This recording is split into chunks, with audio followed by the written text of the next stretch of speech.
Proses tumbuh kembang anak tak hanya berlangsung pesat ketika anak memasuki usia balita.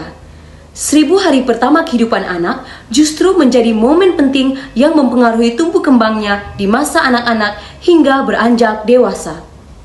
Hingga kini, masalah stunting pada anak masih menjadi momok menakutkan yang menghantui orang tua dan anak-anak di berbagai belahan dunia, termasuk Indonesia. Sayangnya, pengetahuan masyarakat mengenai resiko stunting masih terbilang sangat minim.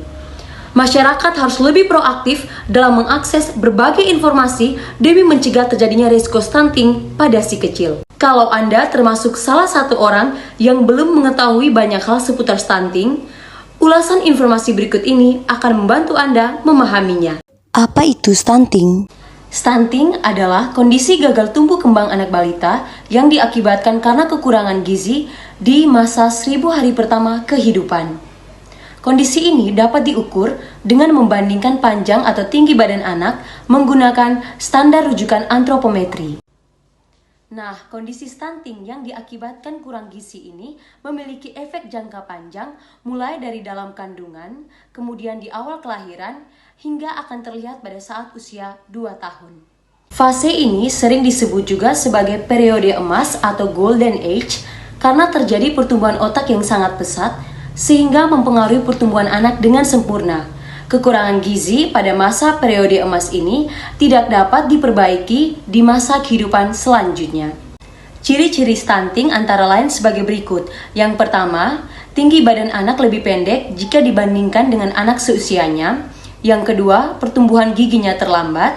Yang ketiga, wajahnya tampak lebih muda dari usianya. Yang keempat, tanda pubertas terlambat. Yang kelima, terdapat performa buruk pada perhatian dan memori belajar anak.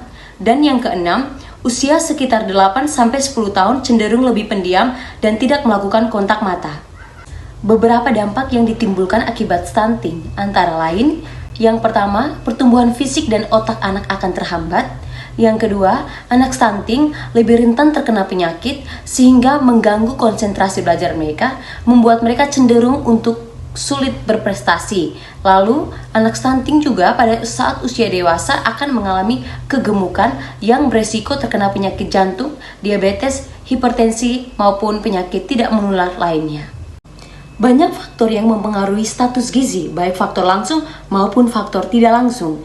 Nah, budaya juga merupakan salah satu faktor tidak langsung yang mempengaruhi status gizi. Budaya, tradisi, atau kebiasaan yang ada di masyarakat seperti pantang makanan atau pola makanan yang salah dapat mengakibatkan munculnya masalah gizi pada anak seperti stunting. Berikut ini saya akan menjelaskan salah satu contoh budaya pantang makan sayur hijau dan buah saat bangun rumah di suatu wilayah di Kabupaten Ende. Detu Ara merupakan salah satu desa yang ada di Kecamatan Lepembusu, Kelisoke, Kabupaten Ende, Provinsi Nusa Tenggara Timur. Salah satu budaya yang terdapat di desa Detu Ara adalah budaya pantang makan sayuran hijau dan buah seperti tomat dan pisang saat upacara adat proses membangun rumah. Upacara adat ini disebut pire. Tujuan dilaksanakan upacara adat ini adalah agar proses pembangunan rumah berjalan dengan baik dan lancar. Upacara adat diawali dengan seremonial yang dilakukan oleh mosa laki. Sedangkan selama proses pembangunan rumah ini, seluruh anggota keluarga dalam rumah dan tukang bangunan harus melakukan pantang makan sayuran hijau dan buah agar anggota keluarga terhindar dari hal-hal yang tidak diinginkan. Proses pembangunan rumah ini biasa dikerjakan kurang lebih sekitar 3 bulan. Anggota keluarga dan tukang bangunan boleh mengonsumsi sayuran hijau dan buah jika atap rumah sudah dipasangkan terlebih dahulu walaupun proses pembangunan rumah belum selesai. Tradisi ini sudah dimulai sejak zaman nenek moyang dan sudah menjadi kebiasaan turun-temurun yang harus dilakukan oleh masyarakat Detu Ara. Jika masyarakat melanggar pantangan tersebut, maka anggota keluarga yang membangun rumah tersebut akan mendapat konsekuensi atau hal buruk setelah rumah selesai dibangun. Seperti yang kita ketahui, buah-buahan dan sayur-sayuran menawarkan segudang khasiat bagi kesehatan. Menurut rekomendasi gizi seimbang atau gizi kurang, penduduk Indonesia dianjurkan untuk mengonsumsi sayur dan buah sebesar 3-5 porsi sayur atau setara dengan 250 gram per hari dan 2-3 porsi buah atau setara dengan 150 gram per hari. Namun, budaya pantang makan sayuran hijau dan buah yang dilakukan masyarakat di Desa Dutu Ara saat proses pembangunan rumah justru dapat menimbulkan munculnya masalah gizi seperti stunting, terutama bagi kelompok rentan seperti ibu hamil, balita, dan remaja, sehingga dapat menurunkan status gizi mereka. Konsumsi sayur dan buah merupakan sumber zat gizi mikro yang sangat bermanfaat bagi tubuh karena kedua komponen gizi tersebut sangat penting dalam proses metabolisme tubuh. Sebagai zat pengatur juga bermanfaat menurunkan insiden terkena penyakit kronis.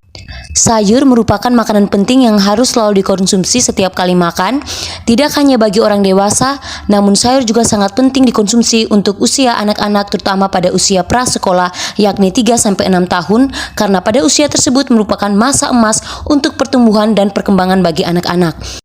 Jika kebiasaan pantang makan sayuran hijau dan buah yang dilakukan oleh masyarakat di Desa Dutu Ara dalam jangka waktu yang lama, maka masyarakat dapat mengalami kekurangan gizi, rendahnya asupan vitamin dan mineral, serta mudah terserang penyakit sehingga berdampak pada meningkatnya kejadian stunting.